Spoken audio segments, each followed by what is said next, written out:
Liberty Tamil நேயர்களுக்கு வணக்கம். திருப்பரங்குன்றத்தில் உள்ள சிக்கந்தர் தர்காவை வேறு இடத்திற்கு மாற்றி அமைக்க வேண்டும் என்று பாஜகவின் மூத்த தலைவரான ராஜா அவர்கள் சொல்லியிருக்காங்க. இதை பத்தி மக்கள் என்ன நினைக்கிறாங்கன்றதை கேட்டு தெரிஞ்சுக்கலாம் வாங்க. அது சிக்கந்தர் தர்கான்றது இன்னைக்கு நேற்று இருக்கிறது கிடையாது. அது காலகாலமாக இருந்துட்டு இருக்கு. அதை எதுக்கு அங்கே போய் மாற்றணும்? அப்போ நாளைக்கு வந்துட்டு சபரிமலையில் இருக்கிற பாபர் மசூதியை வந்து மாற்றணும்னு சொல்லுவாங்க. இந்த மாதிரி போனால் ஒவ்வொரு இடமா நோண்டிக்கிட்டே இருப்பாங்க, ஒவ்வொரு இடமா தேவையில்லாத வேலையெல்லாம் செஞ்சுக்கிட்டே இருக்காங்க. இங்கே எல்லாம் இந்துவும் முஸ்லீமும் இஸ்லாமியர்களும் எல்லாம் ஒன்றா தான் இருக்கிறாங்க. இவங்க தேவையில்லாமல் ஏதோ சொல்லிக்கிட்டு இருக்காங்க. இந்துக்களுக்கு ஆபத்து, இந்துக்களுக்கு ஆபத்துன்னு. இந்துக்களுக்கு என்ன ஆபத்து? இத்தனை வருஷமாக இல்லாத ஆபத்தை எப்போ வரப்போகுது? இவங்க வந்து தான் ஏதோ இந்துக்களை காப்பாற்ற, இவங்க வடநாட்டில் போய் பார்க்க சொல்லுங்கள். எத்தனை இந்துக்களை காப்பாற்றுறாங்க, எத்தனை இந்துக்களை அடிக்கிறாங்கன்னு பார்க்க சொல்லுங்கள். இந்த கதையெல்லாம் இங்கே ஓட்டிகிட்டு இருக்க வேண்டாம். அது இருக்கிற இடத்துல இருக்கட்டும். அது எதுக்கு மாற்றுறீங்க? தேவையில்லாத வேலையெல்லாம் செஞ்சுட்டு இருக்குவானா ராஜா? அது எங்கே இருக்கணுமோ அது அங்கேயே இருக்கட்டும். அதை மாற்றி என்ன பண்ண போகிறீங்க நீங்கள்? அதனால் உங்களுக்கு என்ன பிரச்சனை வந்தது? இந்துக்களை போகிறவங்க யாராவது இஸ்லாமியெலாம் மாறுங்கன்னு சொன்னாங்களா? அதுவும் இல்லை இஸ்லாமியர்கள் யாராவது போய் இந்துக்களை அடித்தாங்களா?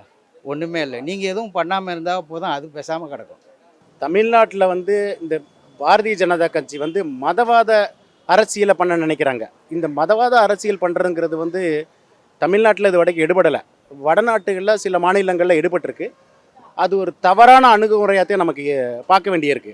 இது தேவையில்லாத விஷயம். ஒரு குறிப்பிட்ட பிரிவு மக்கள், அது முஸ்லீம் மக்களாக இருக்கட்டும், இந்து மக்களாக இருக்கட்டும், அவங்க தான் அந்த பிரச்சனை பண்ணுறாங்க. மெஜாரிட்டி முஸ்லீம்ஸ் இதில் ப்ராப்ளம் பண்ணலை, மெஜாரிட்டி இந்துஸ் இதில் ப்ராப்ளம் பண்ணலை. அதனால் அது கலவரத்தை உண்டு பண்ணுற மாதிரி யார் பண்ணினாலும் அது தவறுங்கிற மாதிரி தான் வருது. பாரம்பரியமாக ஏதாவது ஒரு செயல் நடந்துக்கிட்டு இருந்தாங்கனாக்கா அதை தடை பண்ண வேண்டிய அவசியம் இல்லை. நம்ம ஒரு இந்து மக்களாக இருக்கட்டும், அது அவங்களுக்குள்ளே அங்கே இருக்க கிராமங்களோ, அங்கே இருக்க சமுதாய மக்களோ ஒரு ஒற்றுமையாக போய் பண்ணுறதுக்கு இருக்குல்ல. இது மற்ற இடங்களில் போய் இது பிரச்சனை பண்ணுறதுக்கு பண்ணாமல் இருக்கிறது நல்லதுன்னு எனக்கு தோணுது. இப்போ அண்ணாமலை இப்போ பிஜேபியுடைய தமிழ்நாட்டு தலைவராக இருக்கார். அவர் வந்த பின்னாடி வேறு யாருக்குமே வேலை இல்லாமல் போச்சு. அதுக்கு முன்னாடி வரைக்கும் ராஜா கொஞ்சம் அப்பப்போ பரபரப்பாக இருந்தார். இப்போ அவருக்கு வேலை இல்லை, ஏதாச்சும் ஒன்று பேசணும், பேசி நானும் இருக்கேன் அப்படின்னு சொல்லிட்டு வெளியே காட்டிக்கணும், அதை செய்கிறார். தமிழ்நாட்டில் அவங்க நினைக்கிறது ஒன்றுமே நடக்காதுமா. அவங்க இந்த மாதிரி ஒரு விஷயத்தை நம்ம தூண்டி விட்டோம் அப்படின்னு சொன்னால் மக்கள் மத்தியில் கொஞ்சம் பரபரப்பாக நம்ம கட்சியை வளர்த்துக்கலாம் அப்படின்னு சொல்லி எதிர்பார்க்குறாங்க. அது தமிழ்நாட்டில் நடக்காது. நம்ம எப்படி பார்த்தாலும் அவர் பேசுகிறதெல்லாம் கேட்டோம்னா, பதில் சொன்னோம்னா நாங்கள் ஆன்டி இண்டியன் ஆயிடுவேன், இல்லாட்டா அர்பன் நக்சல் ஆயிடுவேன். முதல்ல பிஜேபியிலேருந்து அவரை மாற்றணும். பிஜேபியிலேருந்து அவரை மாற்றணும். அப்போ இங்கே மத நல்லிணக்கம் என்பது பேணணும்னா ராஜாவை போல் ஆட்களெல்லாம் பொதுமக்கள் அடையாளம் கண்டுக்கணும். இவங்க பேசுகிறதெல்லாம் மைண்ட்லேயே வைக்கக்கூடாது. இந்த மாதிரி அரலூசுங்களாம் சுற்றிட்டு தெரியுது ரொம்ப. ராஜா மட்டும் இல்லை, நிறைய பேர் இப்போ புதுசாக அந்த சீமா மாதிரி குரூப்லாம் கிளம்பி வந்திருக்கிறாங்க, லைனாக வராங்க, இனியும் வருவாங்க. அவங்க காலப்போக்கில் பார்த்தீங்கன்னா இப்படிலாம் இன்னும் கொஞ்சம் அதிகமாக பேசுவாங்க. ஆனால் தமிழ்நாட்டை பொறுத்த வரைக்கும் இவங்க என்ன கூவுனாலும் இங்கே நடக்காது, சான்ஸே கிடையாது. தமிழ்நாட்டை பொறுத்த வரைக்கும் அவங்களுடைய இது செல்லாது. அதுதான் தர்கானா அது கோயிலா இல்லை சமாதியா? அது சமாதி தானே.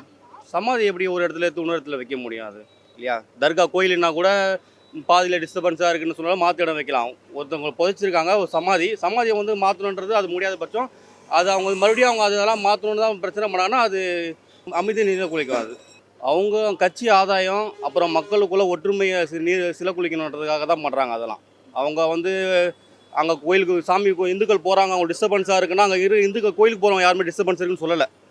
இந்துக்கள் பாதுகாப்பாக இருக்கிறோம், இந்து கோயிலை வச்சு அரசியல் செய்கிறவங்க, பிழைப்பு நடத்துகிறவங்க, அதனால் ஆதாயம் தேடுறவங்க அவங்க சொல்கிறாங்க அதை. ஆனால் உண்மையான இந்துக்கள் யாரும் சொல்கிறது கிடையாது. எங்களுக்கு தர்கா இருக்கிறதுனால டிஸ்டர்பன்ஸாக இருக்குது, சர்ச்சை இருக்கிறதுனால டிஸ்டர்பன்ஸாக இருக்குன்னு சொல்லிட்டு உண்மையான சாமி கும்பிட போகிறவங்க யாரும் சொல்கிறது கிடையாது. இவங்களை வச்சு பிழைப்பு நடத்துகிறவங்க தான் சொல்கிறாங்க அதை. அது தவறு. ஏன்னா இப்போ எல்லாருமே மனிதர்கள், எல்லாமே மனசு கஷ்டமாக இருக்குது, நம்ம சொல்ல முடியல. இப்போ தான் மேடம் வரும் எல்லாம் ஜாதி பிரச்சனைன்னு கொண்டு வராங்களே, அதான் பிடிக்க மாட்டேது. அவங்க கொள்கையில் இருக்காங்களா, அவங்க அந்த பிறப்பால் காந்தியடிகள் சொல்லிக்க ஜாதி இல்லைன்னு சொல்கிறாரு. இவங்க எல்லாமே ஜாதி தானே பார்க்குறாங்க. ஏங்க இங்கெல்லாம் கொஞ்சம் சந்தோஷமாக நல்லா எனக்கு ஒழுங்காக தான் இருக்கிறாங்க. இதை ஒரு கலவர பூமியாக மாற்றணுன்றது அவங்களோட ஆசையாக இருக்கும். இங்கெல்லாம் ஒரு ஜாதி கலவரம் இதெல்லாம் கொஞ்ச நாளாக இல்லாமல் இருக்குது. இதெல்லாம் இல்லை, ஒரு 20 வருஷமாக இல்லை. இவங்க ஏதோ இவங்களை காப்பாற்றுறேன் அவங்கள காப்பாற்றுறேன் இந்த கதையெல்லாம் ஓட்டிக்கிட்டு இருக்காங்க. இதுதான் இவங்களுக்கு வேலையே என்ன? பிஜேபியோட வேலை என்ன? மணிப்பூரில் என்ன நடந்துச்சு? அதை பேசுறதுக்கு ஒரு வாய் இருக்கா இவங்களுக்கு? யாருமே பேச மாட்டாங்க, அவங்க ஆளுங்க யாரும் பேச மாட்டாங்க. அப்புறம் இதெல்லாம் எதுக்கு பேசிட்டு இருக்காங்க? நாளைக்கு திருப்பரங்குன்றத்துக்கு கீழே இது இருக்குதுன்னுவாங்க, தர்கா கீழே அது இருக்குதுன்னுவாங்க, அப்புறம் சர்ச்சு கீழே இது இருக்குதுன்னுவாங்க. இது ஏதாவது ஒன்று சொல்லிக்கிட்டே தான் இருப்பாங்க. இவங்களுக்கு வேறு வேலை வெட்டியே கிடையாது. அதாவது ஒழுங்காக இருக்கிற தமிழ்நாடை வந்து ஏதாவது சீர்குலைக்கணுன்ற எண்ணத்தில் தான் இவங்க பண்ணிக்கிட்டு இருக்காங்களே தவிர வேறு எதுவுமே இதில் உள்நோக்கமே கிடையாது. அந்த தர்காவை மாற்றி என்ன பண்ண போகிறீங்க? என்ன இருக்குது அந்த தர்காவில் உங்களுக்கு? அது இவ்வளோ நாளாக இல்லாத ஒரு பிரச்சனையை இப்போ புதுசாக வரப்போகுதாங்க. அது இவங்க தான் பிரச்சனை பண்ணிக்கிட்டு இருக்காங்க. வேறு யார் அங்கே இருக்கிற அந்த ஊரில் இருக்கிற யாராவது பிரச்சனை பண்ணாங்களா? ஒன்றுமே இல்லை. அப்புறம் எதுக்கு? அதுக்கு தான் அவங்க பார்க்குறாங்கம்மா. ஆனால் தமிழ்நாட்டு மக்கள் வந்துட்டு எல்லாத்தையும் புரிஞ்சவங்க. முஸ்லீம்களை பற்றி இந்துக்களுக்கு தெரியும், இந்துக்களை பற்றி முஸ்லீம்களுக்கு தெரியும், கிறிஸ்தவங்களை பற்றி இவங்க 2 பேர்த்துக்குமே தெரியும். அதனால் இங்கே வந்துட்டு மதக்கலவரத்தை உருவாக்கவே முடியாது. அதெல்லாம் ஒரு டைம் இருந்துச்சு. இப்போ ஜனங்க வந்துட்டு தெளிவடைஞ்சிட்டாங்க. இந்த சுனாமி வந்துட்டு, சென்னை வெள்ளம், புயல், இந்த மாதிரி டயத்தில் வந்துட்டு ஒருத்தர் புரிஞ்சுக்கிட்டாங்க. அதனால் இங்கே வந்துட்டு அந்த பருப்பு வேகாது. அது வடநாட்டில் தான் வேகும், இங்கே வேகாது. அவங்க அதுதான் அதுதான் பிளான் பண்ணி அவங்க பண்ணுறாங்க. அது மத கலவரத்தை உண்டாக்கணும், தமிழ்நாட்டில் அந்த அமைதியை நிலக்குலைக்கணும், வட மாநிலங்களில் இருக்கிற மாதிரி தமிழ்நாட்டிலையும் அவங்க மாற்றணும். அப்படி மாற்றினா தான் பிஜேபி போன்ற அரசு எங்கே ஆட்சி பிடிக்க முடியும் அப்படின்றதுக்காக தான் அவங்க அதை பண்ணுறாங்க. அவங்க இல்லை, இங்கே சாத்தியப்படாது. அவங்க என்ன பண்ணாலும் இங்கே சாத்தியப்படாது. அவங்க எவ்வளோ முயற்சி பண்ணாலும் இங்கே தமிழ்நாட்டில் வந்து அவங்களால எதுவுமே, இந்த அமைப்புலாலும் ஆர்எஸ்எஸ் அப்புறம் மதவாத சக்திகளால் எதுவுமே தமிழ்நாட்டில் ஒன்றும் பண்ண முடியாது. மதக்கலவரத்தை தூண்டுற மாதிரி இருக்குது இல்லை என்பது வந்து அவங்கவுங்க மனநிலையை பொறுத்து இருக்குது. அதை வந்து விமர்சனம் பண்ணுறவங்களோட மனநிலையை பொறுத்து இருக்குது. அப்படி மதக்கலவரத்தை தூண்டுறதா இருந்தால் தினந்தோறும் ரத்த ஆறில் ஓடி இருக்கணும். இந்தியாவில் பாபர் மசீதி இடிக்கும் போது கலவரம் ஆச்சு, கட்டி ஓப்பன் பண்ணும்போது ஏன் கலவரம் ஆகல? சகிப்புத்தன்மை என்பது அதிகம், சகிப்புத்தன்மை என்பது அதிகம். அது குறிப்பாக இந்திய மக்கள்ல அதிகமாக தமிழக மக்களுக்கு அதை விட அதிகம். அதனால் இவங்களுடைய இதெல்லாம் இங்கே செல்லுபடி ஆகாதுமா. விமர்சனம் இருந்துக்கிட்டே இருக்கும். அது இருந்தது, அது இல்லை. இவர் திருவள்ளூருக்கு காவி உடைய கட்டிட்டானுங்க, என்ன அதையே நம்ம ஜீரணிச்சுக்கிட்டு தான் இருக்கிறோம். லூஸாக அப்படி தான் பேசுவான்னு சொல்லிட்டு ஒதுக்கி போய்கிட்டே இருக்கிறோம், அவ்வளோதான். இதுக்கு வந்து ஆதாரங்கள் இருக்கலாம். மேபி என்னன்னு கேட்டிங்கன்னா, நம்ம வந்து ஃபஸ்ட்டு பிரிட்டிஷுக்கு முன்னாடி முகலாயர் வந்திருக்கிறாங்க. அப்போ வந்து வந்த காலங்களில் வந்து நிறைய இங்கே இருந்தது, இவங்க சொல்கிற மாதிரி இருந்திருக்கிறது ஆதாரங்கள் இருக்கலாம், இல்லாமல் இருக்கலாம். பட் வந்து இருந்தது இந்த முஸ்லீம் தர்காக்கள் இவங்கெல்லாம் அதுக்கப்புறம் வந்தது தான். அதில் சில இடங்களில் உண்மைகள் இருக்குது, அந்த இடத்துல எப்படி இருக்குன்னு எனக்கு தெரியல. அப்படி பார்க்க போகிறப்ப இங்கே இருக்கிற முஸ்லீம்ஸே வந்து இங்கே அரபி நாட்டிலேருந்து வந்தவங்க இல்லை. இங்கே இருக்கிற இந்த பிஜேபி மாதிரி ஆரிய குழுக்கள் தான், இந்த ஆர்எஸ்எஸ்ஸு, இந்த மாதிரி வந்து விஸ்வந்து பரிசத்து, இவங்கதுனால தான் இந்த கிட்டத்தட்ட 1900 அப்புறம் தான் இங்கே மதமாற்றங்கிறது இவங்களுடைய செயல்பாட்டுகளில் தான் அதிகமாக மாறி இருக்கு இல்லையா. ஒரு முஸ்லீம் கண்ட்ரீஸ்லேருந்து வந்தோ ஒரு கிறிஸ்டியன்ஸ் கண்ட்ரியில் வந்து மெஜாரிட்டி இங்கே மதங்கள் மாறலை.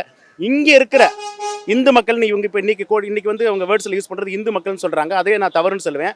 அதை எடுத்துக்கிட்டால் கூட இதை மாற்றத்துக்கு காரணமே இந்த ஆரியர்களுடைய படையெடுப்பு தான். இவங்கனால தான் மாறி இருக்கிறாங்க.